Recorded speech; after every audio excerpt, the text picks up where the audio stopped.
Dr. Meenakshi Sharma for the next talk. We all know Meenakshi Sharma is a brilliant academician and a good orator. We are all familiar with her supersonic jet speed of making summary. EDGF is very, very thankful to her for this extraordinary talent of hers.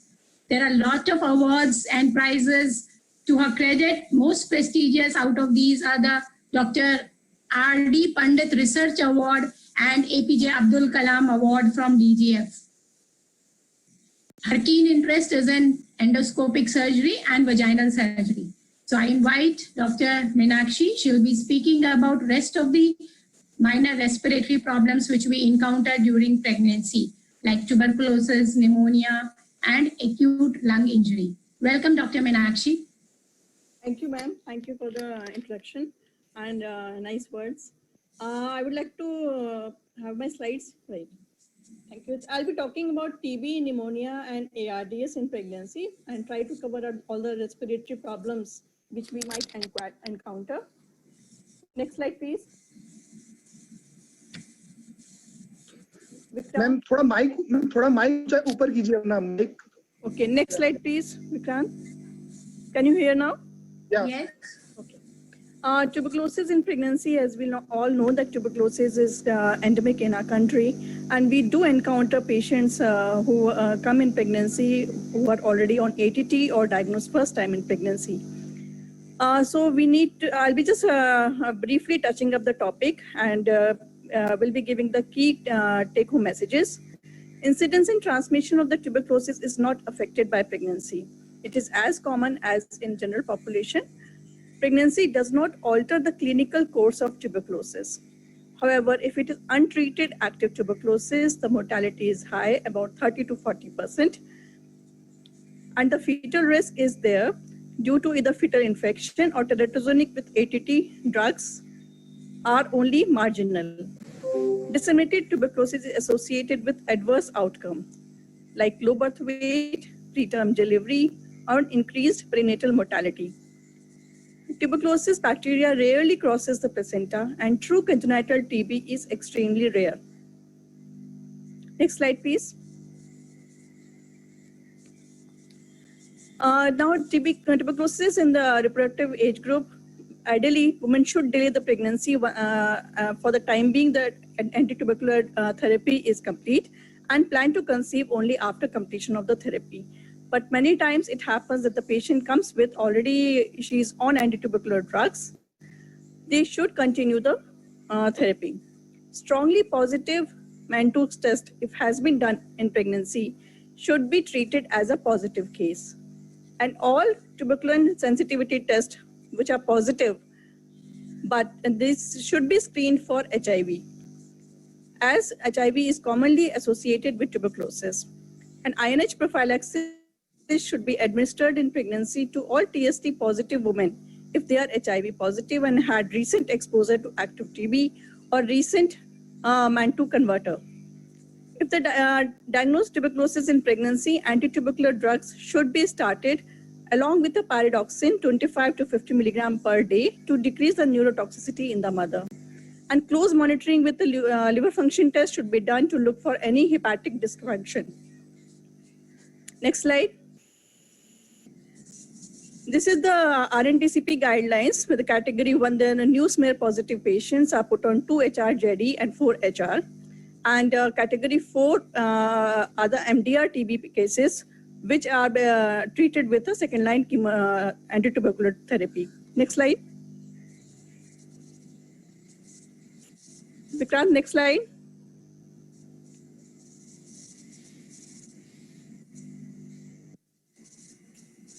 Vikrant, next slide, please.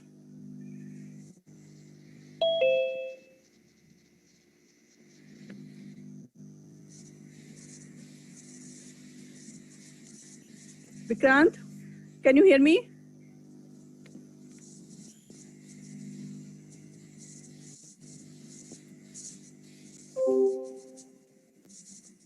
I think there's a network problem. The slides were not seen clearly and then it stopped. Dr. Meenakshi, you can, if you can share the screen. first-line anti-tubercular treatment as we, should be given as we give it in non-pregnant women. INH, rifampicin, ethambutol, pyrazinamide are given in the dose of 5, 10, 15, and 25 milligram per kg. Pyrazinamide is a category C drug. Rifampicin and INH are category C drug.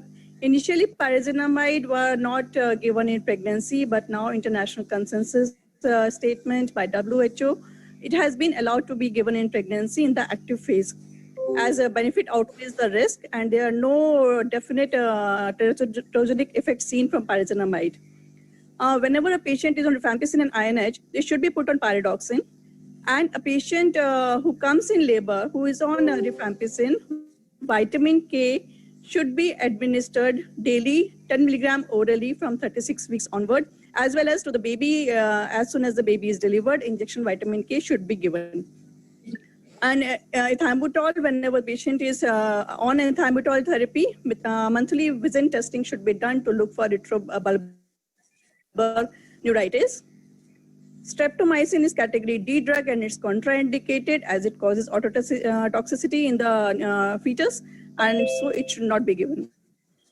I have already told that in postpartum, the baby must be separated to the mother only if the mother has infectious, sputum positive, active tuberculosis patient who had received less than 10 days of anti-tubercular therapy. Otherwise, the baby should be roamed in with the mother and the breastfeeding should be encouraged. BCG vaccination and INH prophylaxis to the neonate if the mother is infectious at birth. Here, the congenital malformation risk associated with the anti-tubercular therapy, INH malformation 1% less than the general population, rifampicin malformation 3.35%, ethambutol eye development is not affected at the therapeutic dose of 15 to 25 milligram per day. So during the treatment of multi-drug resistant tuberculosis, amikacin, streptomycin, kanamycin, and captomycin are contraindicated during pregnancy. No malformation have been reported with PAS. The safety of ciprofloxacin, oflox, ethanamide, and cycloserine has not been proven hence. So all the therapy drugs for MDR TB should not be given in pregnancy or should be given with extreme caution. Lactation, the INH, rifampicin, and streptomycin concentration in the blood is very less, especially after 3 hours of the medicine. And so breastfeeding will not affect the baby. However, if the mother and child both are receiving INH, then supratherapeutic concentrations may be achieved, and only those babies bottle feeding is recommended. As we know that tuberculosis does not cross the placenta, and congenital tuberculosis is an extremely rare condition, but it can occur. There are confirmed reports of congenital tuberculosis in literature, and it's usually diagnosed by primary granulomatous complexes in the neonatal liver. In absence of neonatal liver lesions, the diagnosis of TB made in a newborn in few days of birth to differentiate from the postpartum infection. Congenital tuberculosis is highly fatal with a mortality of 22%, even with the therapy. 40% without chemotherapy do succumb to the disease. The treatment of congenital tuberculosis, I will not be going in the detail. Mostly pediatrician deals with the baby and put them on the 6 month of INH, rifampicin, pyrazinamide, and therapy. MDR TB in pregnancy, as we know that it's a highly lethal combination and requires toxic category 4 drugs. So if pregnancy is less than 20 weeks, we should offer MTP, and then the mother should be followed with an anti-tubercular therapy, which is a category 4 drug for the tuberculosis. And if the patient is more than 20 weeks of pregnancy and patient has refused MTP, then in the first trimester, less than 12 weeks, kanamycin and ethionamide are omitted from category 4 regimen and PAS is added. For patients who have completed the first trimester, kanamycin is replaced with PAS, and postpartum PAS may be replaced with kanamycin and continued until the end of the intensive phase. This is the flow chart recommended by the RNTCP guideline India. And this is basically the same which I had just elaborated. After this, we come to the pneumonia in pregnancy. It is extremely common. We do encounter patients in pregnancy suffering with pneumonia. Incidence is from 0.8 to 2.7 cases per 1,000 deliveries. Respiratory failure occurs in 10% of the women with pneumonia.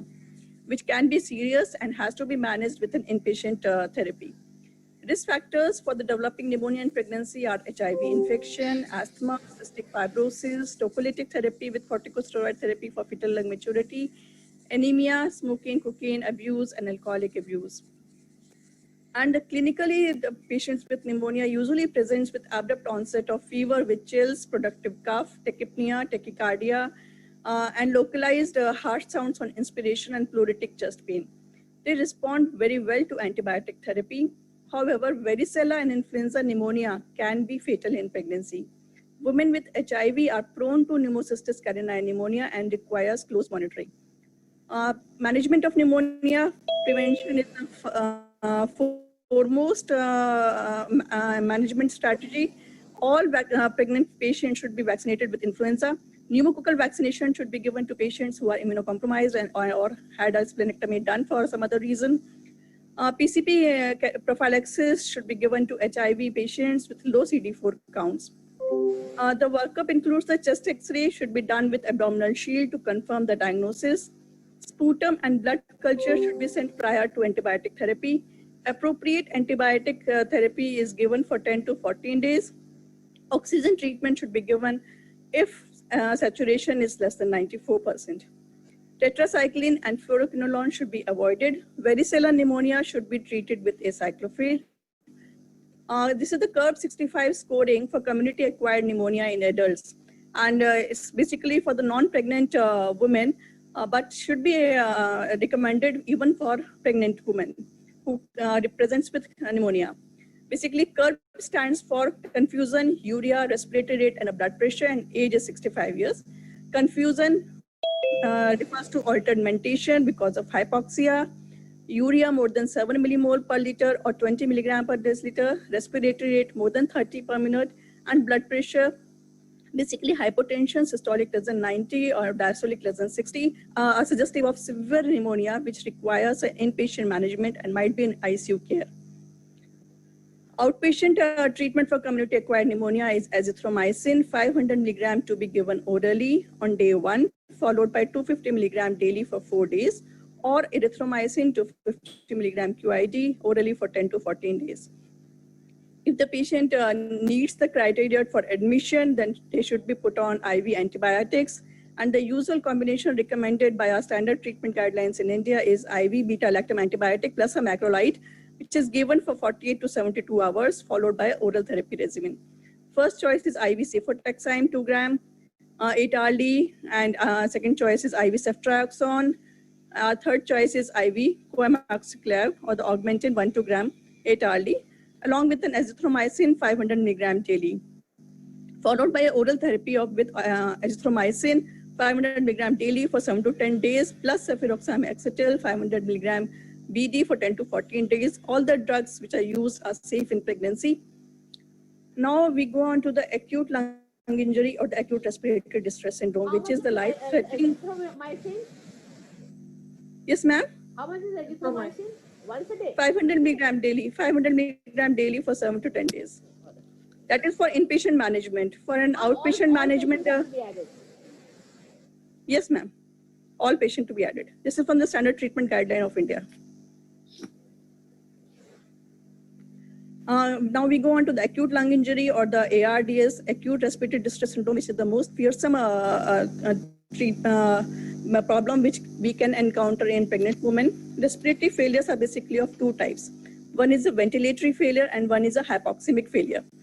Ventilatory failure is the failure where the ventilation is not proper. However, there is no defect at the alveolar level in the lungs. So there can be severe asthma, there can be pulmonary embolism, there can be circulatory shock or neuromuscular disorders, where the problem is at the level of bronchioles or at the level of pulmonary circulation or at the level of diaphragmatic function. The patient is not able to ventilate properly, and that's why the patient go in hypoxemia. Another is the hypoxemic failure, which is at the level of the alveoli, which occurs due to the damage of the pulmonary circulation and the alveolar exchange level, where it occurs due to pneumonia, aspiration pneumonitis, can occur due to heart failure, it can occur to ALI or the ARDS and amniotic fluid embolism. So all are basically managed as LE or ARDS. Usually the ventilatory failure, initial investigation X-ray shows normal. Chest X-ray does not show any pulmonary infiltrates. However, in the hypoxemic failure, we have the chest X-ray findings which are quite suggestive of the causative pathology.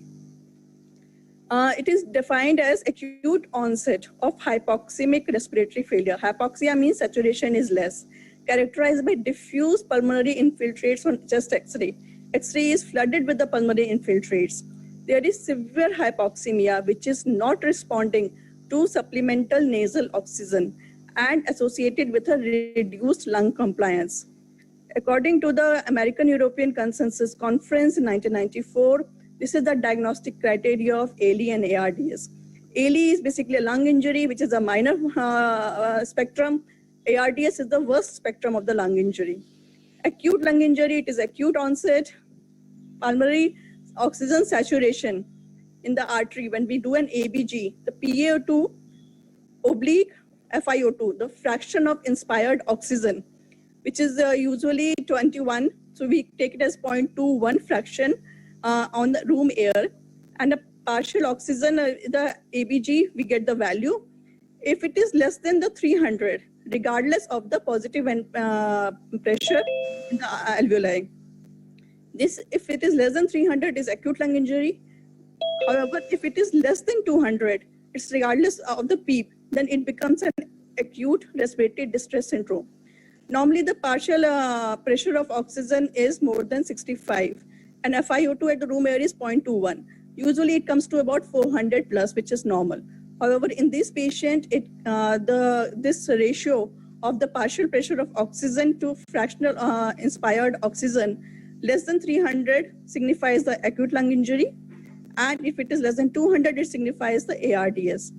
Saturation to fractional oxygen ratio, if it is less than 315, it is acute lung injury. If it is less than 235, it's acute respiratory distress syndrome.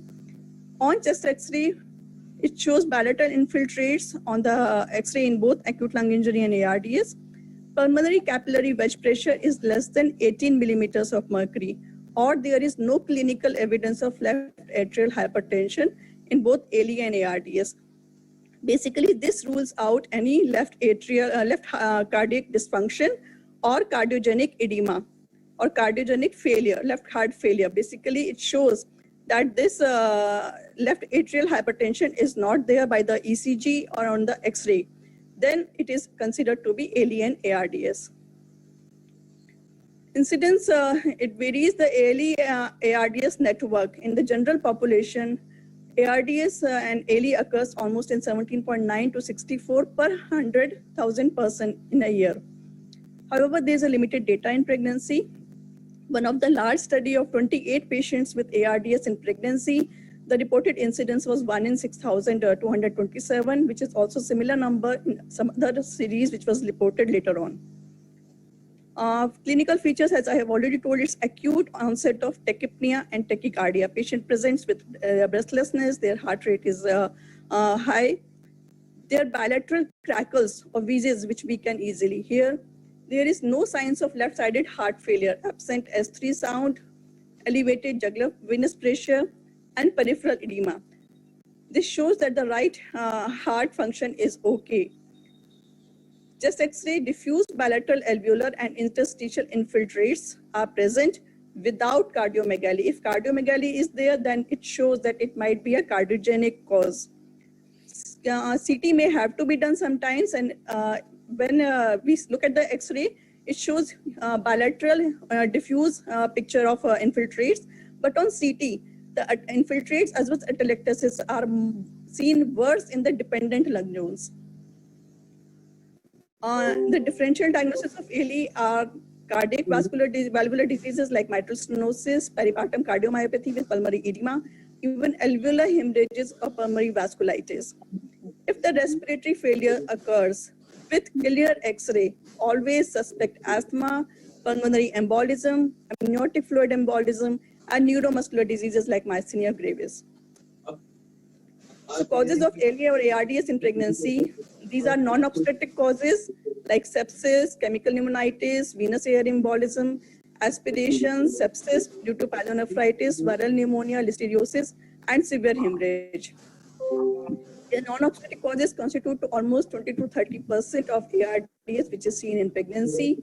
Almost 60 to 70% of the cases are obstetric causes in pregnancy, which are most common of which are preeclampsia, HELLP syndrome, or eclampsia. Tocolytic induced pulmonary edema, amniotic fluid embolism, placental abruption, neurogenic pulmonary edema after eclamptic seizure, sepsis, chorioamnitis, endometritis, and septic abortion. These are the causes of obstetric causes of ARDS in pregnancy. The mortality is less after obstetric causes than as compared to non-obstetric causes, because obstetric causes, many are reversible with prompt and effective treatment. Physiologic changes in pregnancy occurs as Dr. Poonam Goel ma'am has already touched the topic.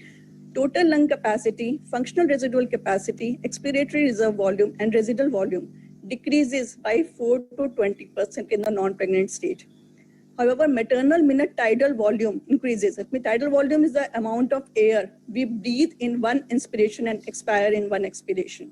So that amount of volume, tidal volume, is actually depending on the ideal body weight, and usually 20 ml per kg of ideal body weight is the minute tidal volume which a normal adult person breathe.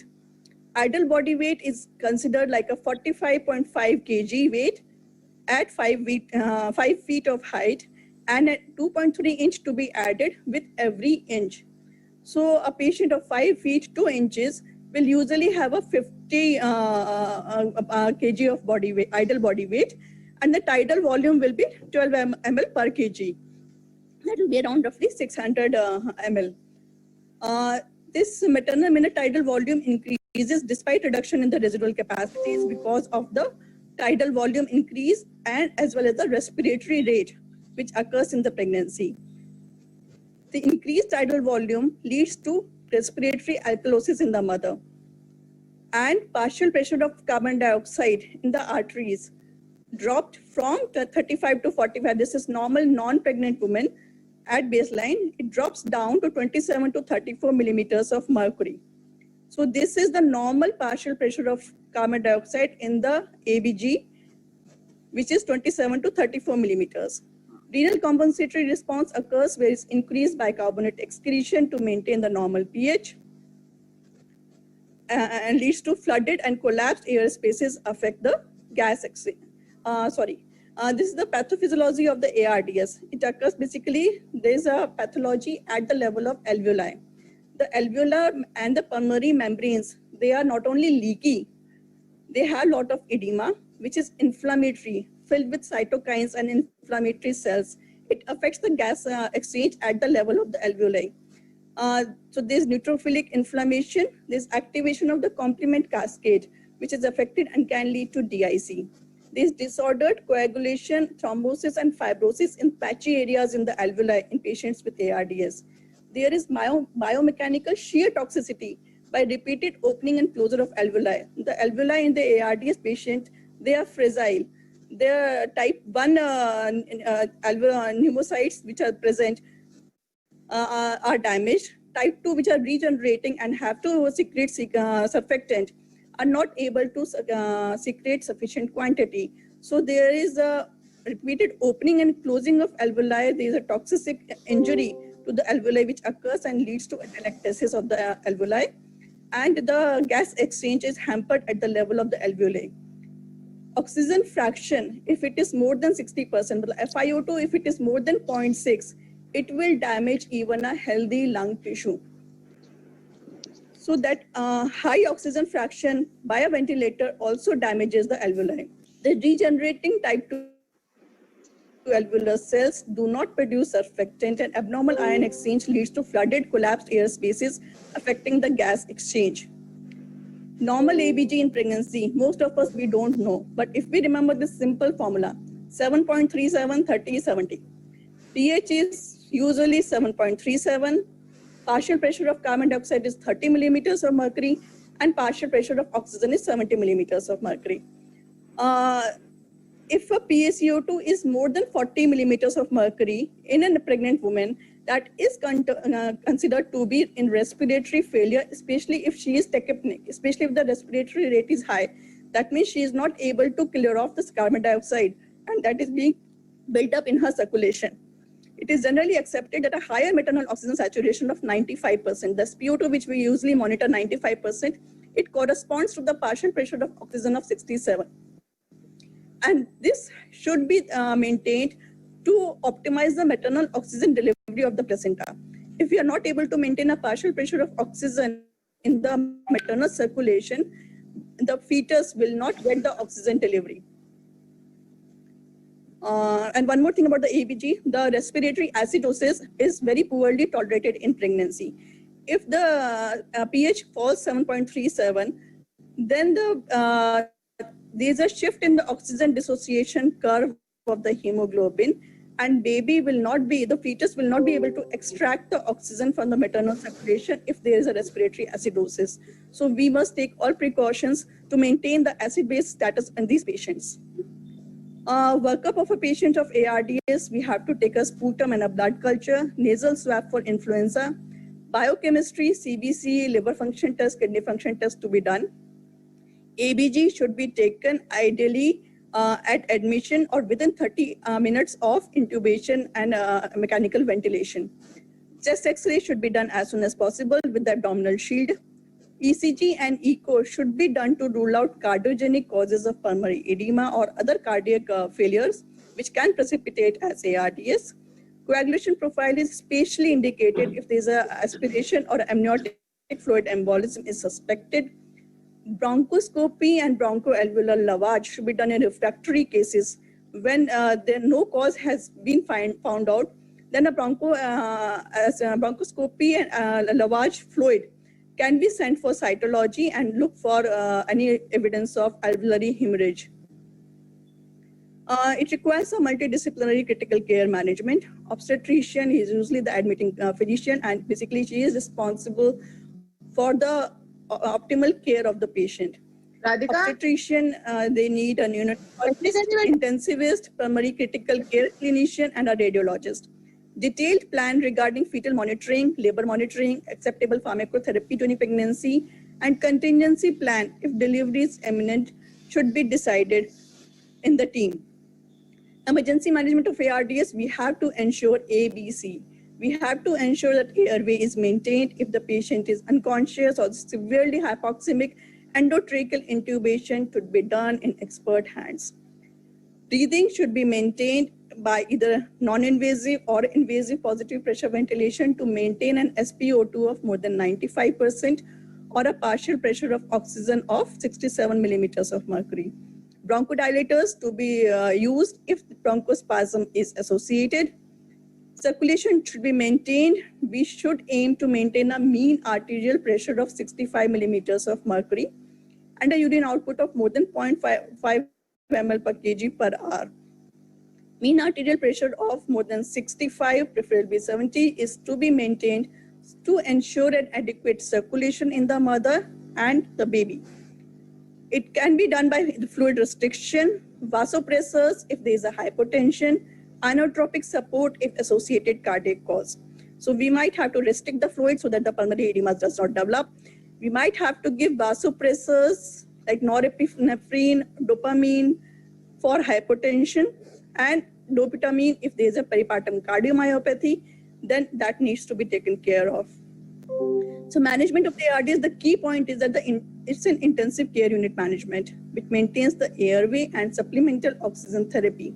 The goal of the treatment, partial pressure of oxygen should be more than 65 or 67 millimeters of mercury, and SpO2 should be more than 95%. There should be judicious use of diuretics, IV furosemide 10 milligram if blood pressure is well maintained, because most of the common cases are because of pulmonary edema and they respond very well to IV furosemide. Strict fluid balance to be maintained with restricting fluids, CVP if not responding for diuretics or cardiac cause, inotropic support if hemodynamically unstable. We have to treat the underlying cause, discontinue the tocolytics, control preeclampsia with active efforts to delivery, pyelonephritis and sepsis by broad spectrum IV antibiotics as per the ICU protocol should be initiated.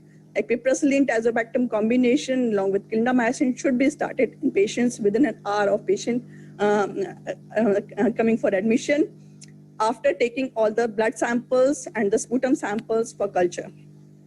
If oxygenation is not maintained, positive pressure nasal ventilation, BiPAP or elective intubation should be used. Mechanical ventilation in ARDS is very, very important. It's not like any respiratory failure patients. ARDS is peculiar in the form of there's alveolar damage. We cannot give a high tidal volume ventilation to these patients. Positive pressure ventilation is the mainstay of supportive therapy.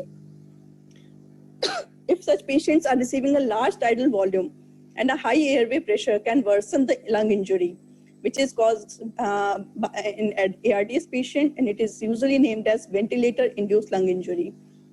It is due to alveolar overdistension with repeated opening and closing of the surfactant depleted at electrolytic alveoli.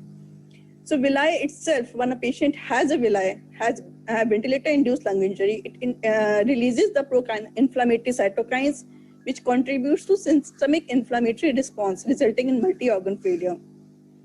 A lung protective ventilation strategy is used with reduction of pulmonary and systemic cytokine response.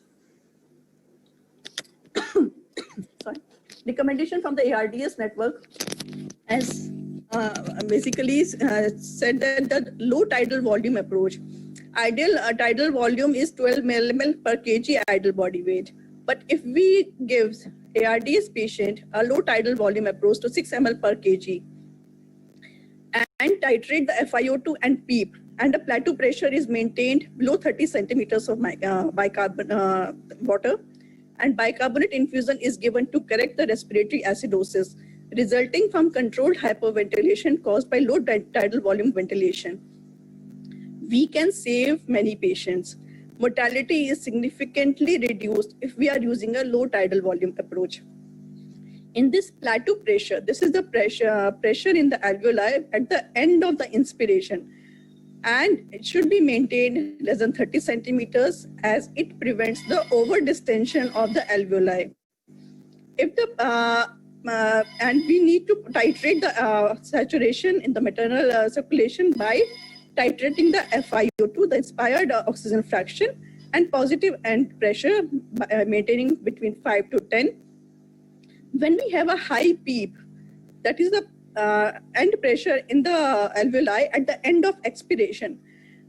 That means if a high PEEP is there, the pulmonary circulation to the heart will decrease, and it will decrease the cardiac output, and it will decrease the circulation to the fetus. So we cannot have a very high PEEP in such patients. So PEEP has to be maintained between 5 to 10 to have an adequate cardiac output. So if the inadequate ventilation is there, there will be carbon dioxide buildup in the maternal circulation. PCO2 will be more than 40-45. Then we need to correct it by giving a bicarbonate infusions. We cannot correct it by increasing the PEEP or increasing the tidal volume in such patients. So bicarbonate infusion is going to correct the respiratory acidosis in such patients. However, this trial has been done in the non-pregnant adults. There has been no trial in obstetric patient, and the approach to pregnant women is recommended to be similar. In patients, obstetric patients with ARDS, low tidal volume is the goal, as it has proven mortality benefits in non-pregnant patients. Respiratory acidosis is poorly tolerated in pregnancy. Why? Because it shifts the oxygen dissociation curve in the hemoglobin, and it impairs the delivery of the oxygen to the fetus. Maintain PaCO2 of less than 45 to 50. Normal is 30. But with low tidal volume ventilation, we can at the max go up to 45 to 50 acceptable PaCO2 level in such patients. If we go above 50, more than 60 millimeters of mercury has shown to cause uteroplacental vasoconstriction, and it impairs the blood flow to the fetus. We should avoid excessive maternal hyperventilation also, and even hypocapnia is associated with uteroplacental vasoconstriction, and fetal hypoxia and acidosis can result because of this. So mechanical ventilation in ARDS and pregnancy, we should optimize the maternal oxygen delivery to the placenta. The target 95%. Fetus and placenta increase resting oxygen consumption. Saturation